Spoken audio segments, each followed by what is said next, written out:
Paz do Senhor, irmãos, tudo bem? Mais uma vez estamos aqui para dar mais uma escola dominical.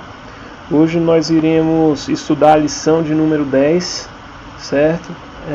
Desde já, quero falar com você, tentar ser breve e que Deus nos abençoe, né? Vamos orar apresentando esta aula. Senhor Jesus, neste instante, Deus, nos colocamos na sua presença, Senhor. Pai, clamamos que o seu poder, Senhor, ele abunde dentro de nós, Pai, como nós vamos aprender nesta lição, Pai. Senhor Jesus, que nós possamos, meu Pai amado, ser fortalecidos, meu Pai, através da tua palavra, Senhor Jesus. Que nós possamos, Deus amado, ser fortalecidos para viver o teu evangelho, Senhor Jesus. Para fazer a tua obra, Senhor, para suportar as dificuldades desta vida, Deus. É o que nós clamamos, Senhor, em nome de Jesus. Amém. Pois é, irmãos, essa lição, ela trata sobre a intercessão pelos Efésios. Como nós já estudamos nas lições passadas, né? Nós estamos estudando o livro de Efésios sequencialmente. É um ótimo estudo, uma excelente forma da gente aprender muita coisa, certo? E essa lição que fala sobre a intercessão pelos Efésios, que é a lição do dia 7, né? Neste domingo, lição 10, e ela traz do texto áureo que vai ser lá Efésios capítulo 3, versículo 14 e 15, que diz assim: Por causa disso, me ponho de joelhos perante o Pai de nosso Senhor Jesus Cristo, do qual toda a família nos céus e na terra toma o nome. A verdade prática é: devemos interceder pelos eleitos de Cristo para que eles sejam fortalecidos de poder, vivam em comunhão e exercitem o amor. Esse é o índice, né, que traz os 3 tópicos principais da lição.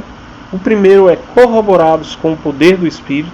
O segundo é arraigados e fundados em amor. E o terceiro é a bênção de Deus excede o pensamento humano. Certo?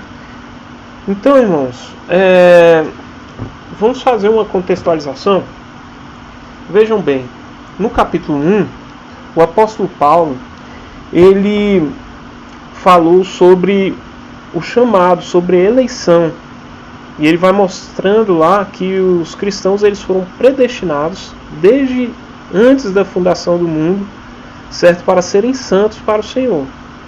E já no capítulo 2, nós vamos aprender algumas coisas que eu vou explicando aqui no decorrer da leitura bíblica, tá ok? Vamos ler o texto todo primeiro e em seguida a gente vai fazer a explicação.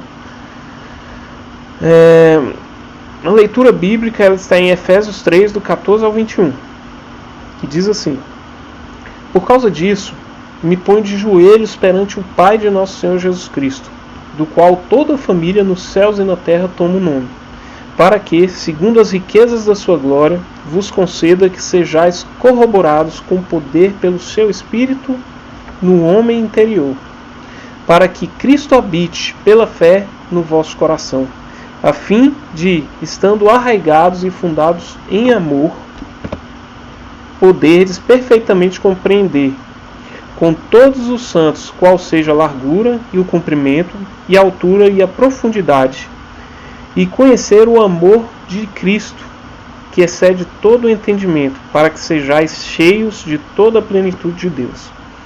Ora, aquele que é poderoso para fazer tudo, muito mais abundantemente, além daquilo que pedimos ou pensamos, segundo o poder que em nós opera, a esse glória na Igreja, por Jesus Cristo, em todas as gerações, para todo sempre. Amém. Essa é a nossa leitura bíblica em classe. E como eu falei, que eu ia contextualizar o capítulo 2 em seguida da leitura bíblica em classe, aqui vai. O que acontece, irmãos? No capítulo 3, versículo 14, o apóstolo Paulo ele começa falando com um termo, né? Por causa disso, vocês podem ver que este termo está bem aqui em destaque. Então, ele fala que por causa disso me ponho de joelhos perante o Pai de nosso Senhor Jesus Cristo. Mas por causa de quê? Para a gente saber isso, nós precisamos olhar o texto que antecede, né? Normalmente nós olharemos os versículos que antecedem esse texto que nós estamos lendo, né? Mas nesse caso aqui, essa referência, por causa disso, o que acontece? Lá no versículo 1 do capítulo 3, o apóstolo Paulo usa exatamente a mesma expressão, por causa disso. Certo? Nós podemos ver o que acontece ali. Paulo, ele inicia o capítulo 3 e fala, por causa disso, e ele dá prosseguimento a isso que ele fala agora no 14.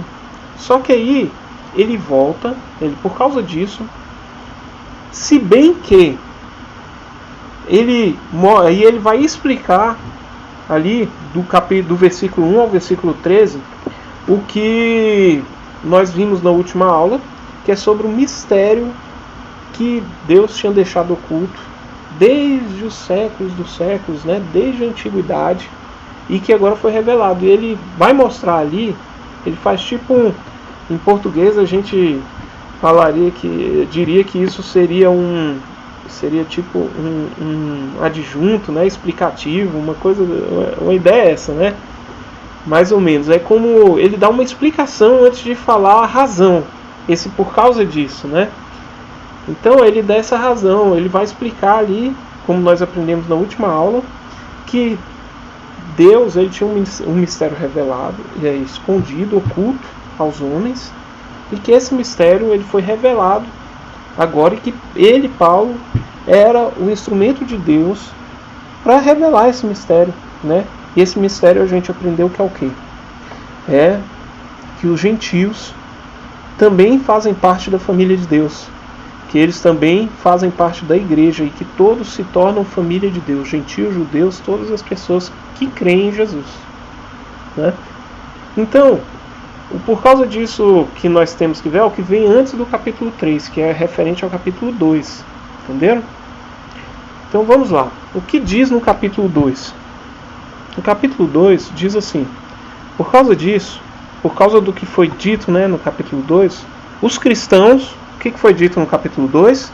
Que os cristãos estavam mortos em ofensas e pecados, como nós lemos, né, logo no início do capítulo 2, porque estáveis mortos em vossos...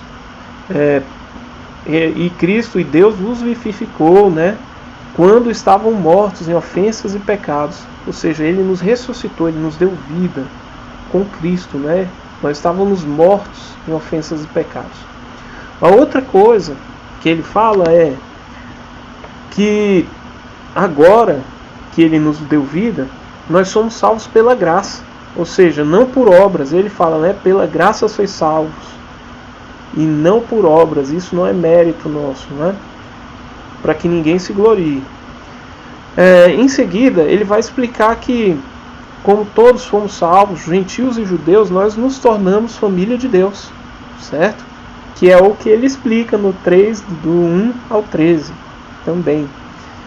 E o quarto ponto que ele vai falar é que nós nos tornamos habitação de Deus e que fomos edificados sobre as obras e palavras dos apóstolos e profetas, certo? Então, se nós formos contextualizar isso aqui, irmãos, nós estamos vendo o apóstolo Paulo progredindo no seu raciocínio. Ele começa falando que fomos eleitos, fomos predestinados antes da fundação do mundo, e que nós estávamos mortos em nossas ofensas e pecados, mas Deus, Ele nos deu vida. E ele começa a valorizar essa salvação que Deus nos deu, e valoriza a obra que Deus realizou. Então ele vai, né? Deus nos predestinou, Deus nos vivificou, nos salvou pela graça, sem que nós tenhamos algum mérito, certo? Não por obras. Nós, gentios, nos tornamos família de Deus como os judeus são, e nós nos tornamos habitação de Deus, em que nós somos edificados pela palavra, né? Por aquilo, pela a obra que os apóstolos e profetas que Deus deixou realizaram mediante principalmente as Escrituras Sagradas. Então nós somos a habitação de Deus e nós estamos sendo edificados pela palavra, certo? Então por causa disso, por causa da obra que Deus fez, certo? Por causa disso, aí ele vai seguir a argumentação que nós tínhamos falado, né? Por causa disso, ele fala: me ponho de joelhos perante o Pai de nosso Senhor Jesus Cristo. Versículo 15: do qual toda a família, nos céus e na terra, toma o nome. Isso aqui é espetacular, irmãos. Depois de mostrar que o mistério de Deus que fora revelado é que tanto judeus como gentios que creem no Evangelho são filhos de Deus, no versículo 6 do capítulo 3, Paulo agora mostra que toda a família de Deus toma o seu nome. Olha, irmãos, aqui olha como vai progredindo, né? Novamente, nós somos predestinados, nós somos vivificados, ele nos deu vida, nós somos salvos pela graça, né, sem mérito nosso, nos tornamos família de Deus, habitação de Deus, e somos edificados pela palavra dele. E agora ele vai falar que nós tomamos o nome de Deus. Que coisa maravilhosa, né? Ou seja, você pode falar assim: eu sou filho de Deus. Eu sou filho de Deus. Isso, irmãos, esse texto é quase que, como todo, uma doxologia. E o que é uma doxologia? É quando nós vemos Paulo fazendo muito isso, ele explode em adoração ao Senhor. Ele vai lá e fala bem assim: ó, a profundidade das riquezas, da sabedoria e do poder de Deus, quão insondáveis são os seus juízos e os seus caminhos. Ele está louvando, adorando a Deus por aquilo que ele é. Ele está sendo levado pelo Espírito por aquele sentimento de admiração sobre quem é Deus, né? E esse texto ele é muito lindo, porque essa oração de Paulo, ela é praticamente uma doxologia, certo? Então, aqui, ele fala que nós somos família de Deus, nós podemos dizer que nós somos filhos de Deus, né? Em 1 João fala que nós somos transportados do reino das trevas para o reino do seu Filho amado, né? Então, irmãos, é muito interessante isso, e nós vamos dar prosseguimento agora, certo? E ele fala bem assim: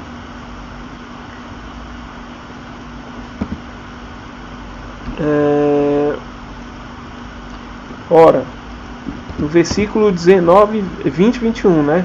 Ele fala: ora, aquele que é poderoso para fazer muito mais abundantemente além daquilo que pedimos ou pensamos, segundo seu poder que em nós opera, a esse glória na igreja por Jesus Cristo em todas as gerações, para todos sempre. Amém, né? Então, aqui, meus irmãos, nós vamos seguir com a lição. O primeiro item, ele vai falar bem assim: corroborados com o poder do Espírito. E o que significa corroborados?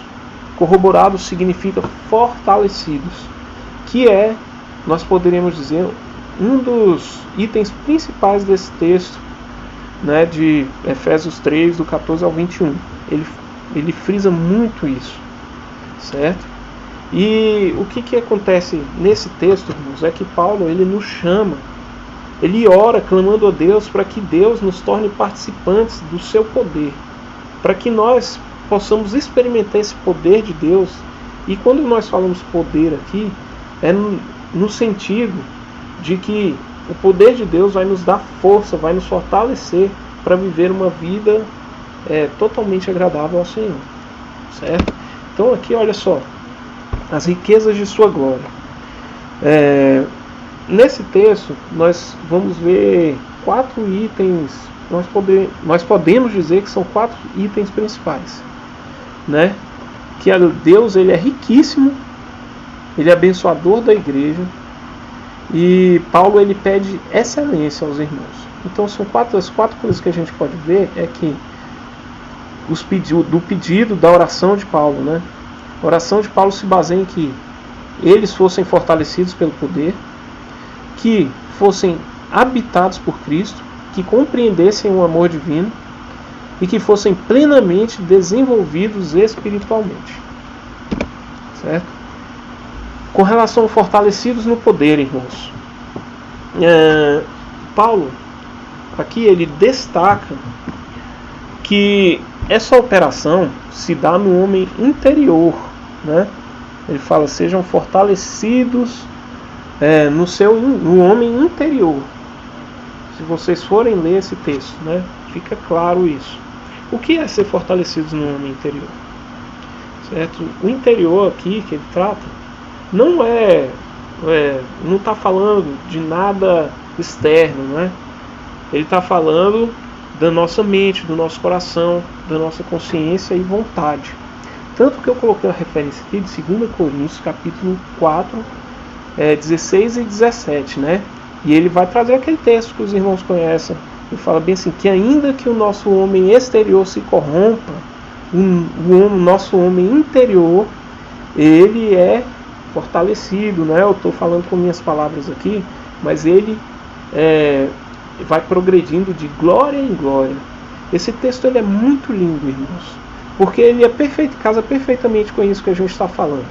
E quando ele fala que o nosso homem exterior se corrompe, ele está falando que a nossa carne, o nosso corpo, ele é frágil, ele está suscetível aos mais variados tipos de coisas. Nós estamos vendo aí a quantidade de pessoas que estão morrendo, né, devido ao coronavírus e também devido a tantas outras mazelas que o mundo tem. E aqui o apóstolo Paulo, depois de ser perseguido, ser afrontado, sofrer, né, nesse texto de Coríntios, ele fala que ainda que o exterior esteja morrendo, nosso homem exterior esteja morrendo, o homem interior ele está sendo fortalecido. E isso é muito lindo, porque se nós pegarmos a história da igreja, nós vamos ver que a igreja, o mundo, Satanás, os adversários, eles tentaram acabar com a igreja durante toda a existência. Enquanto houve um servo de Deus, ele foi perseguido. E os irmãos, vamos pegar como exemplo a igreja primitiva, né? Eles pegavam e levavam os irmãos lá para as arenas, pensando que iam acabar com o cristianismo. E os irmãos, eles iam regozijando, irmãos. Eles iam, certamente eles deveriam ir temerosos pela violência que iriam sofrer. Mas a história nos conta que eles regozijavam, eles se alegravam por saber que eles iam fazer algo, que eles iam morrer pelo Senhor. Então, irmãos, isso é ser fortalecido no interior. Isso é o mundo tentar acabar com a nossa fé, mas ele não consegue, porque nós somos fortalecidos dentro do interior. E esse fortalecimento é poder de Deus. Ele é o mesmo poder que Deus usa para realizar milagres, para realizar maravilhas. É o poder que Deus dá aos seus servos de seguir firme. E por maiores que sejam as atrocidades que o mundo tente contra nós, eles, quanto mais vierem, nós, por mais que soframos, seremos fortalecidos no nosso interior. Amém? Então, isso é ser fortalecido. Amém? Nós somos fortalecidos no nosso homem interior, apesar do nosso homem exterior estar naturalmente se corrompendo, né? Se corrompendo no sentido de que a nossa carne, ela envelhece, ela está sujeita às coisas dessa vida. Então, irmãos, no versículo 16 ele vai falar bem assim: para que, segundo as riquezas, vos conceda que sejais corroborados, né? É o versículo que nós estávamos lendo agora. Sejais corroborados, que é fortalecidos com o poder do seu Espírito no homem interior. Ou seja, é o poder que Deus dá, né? Como nós já falamos aqui. Outro detalhe é que ele fala para que, segundo as riquezas de Deus, né? Segundo as suas riquezas, ele nos conceda esse fortalecimento. Essas riquezas aqui não são riquezas materiais, irmãos. Fica claro, né? Nós estamos falando de algo espiritual, bem como o fortalecimento do homem interior é algo que ocorre espiritualmente. Então aqui Paulo ora pedindo algumas coisas a Deus. A primeira delas é que para que haja fortalecimento do povo de Deus, com o objetivo de estar prontos para as dificuldades da vida cristã. O item 3 diz assim: habitados por Cristo. Todo cristão é habitado por Cristo. Bem, então, irmãos, naquele texto, quando ele fala habitados por Cristo, também é no sentido de nós buscarmos ao Senhor para que nós possamos viver a plenitude do Evangelho do Senhor. E é vivendo essa plenitude que nós vamos entender verdadeiramente a obra de Deus. Aqui nós estamos indo para o item 2, que fala arraigados e fundados em amor, que é a sequência do texto, né? Vamos lá, que é o versículo 17 e 18, que diz assim: para que Cristo habite pela fé em vosso coração, a fim de, estando arraigados e fundados em amor, poderdes perfeitamente compreender com todos os santos qual seja a largura e o comprimento e a altura e a profundidade. Irmãos, é tão lindo esse texto. Paulo está orando a Deus agora aqui, clamando para que Cristo habite em nosso coração, a fim de nós, estando arraigados, fundados no amor. O que é arraigados? Vocês imaginam uma árvore com raízes profundas. A ideia desse texto é essa. Ou fundados, né? Imagine uma construção. E a Bíblia ela traz muitos exemplos, né? Que Cristo ele é a pedra angular e tal. E aqui ele fala que nós, quando Cristo habita em nós somos arraigados. Nós somos como uma árvore com raízes profundas. E nós somos fundados. Somos como uma construção em que a base é o amor. O terreno da árvore também seria o amor. Entenderam? E o amor de Deus, irmãos, não é o nosso amor por Ele, é o amor que Ele tem por nós, certo? E ele fala: poderes perfeitamente compreender com todos os santos qual seja a largura, o comprimento, a altura e a profundidade. Aqui existem pensadores, estudiosos da Bíblia, que creem que essa altura, largura, comprimento, altura e profundidade estejam falando dos atributos de Deus de uma forma geral. Bom, eu olhando esse texto, lendo aqui, irmãos, eu só entendo que ele esteja falando sobre o amor, certo? Que ele fala aqui, fundados em amor, para poder compreender com todos os santos qual seja a largura, o comprimento, a altura e a profundidade, né? E mais à frente, o versículo seguinte, que é o versículo 19, ele também vai falar, né? E ele volta para o amor, que nós vamos ver em seguida. Então, eu entendo que ele esteja falando aqui de nós compreendermos por completo o amor de Deus, certo? Então, quando Cristo habita efetivamente em nossos corações, nós somos como uma árvore com grandes raízes plantadas no amor, ou como um edifício construído sobre a base que é o amor de Deus, certo? Então, irmãos, a única maneira de compreender o amor de Deus é vivenciando o agir de Deus em nosso desenvolvimento espiritual, certo? Então, olha só, irmãos, nós devemos também perseverar. Nós devemos buscar ao Senhor de todo o nosso coração. Nós devemos meditar nesse amor de Deus, nas grandiosidades de Deus. Isso também faz parte desse crescimento que o próprio Deus provoca em nós, certo? E essa intensidade do amor é algo muito interessante.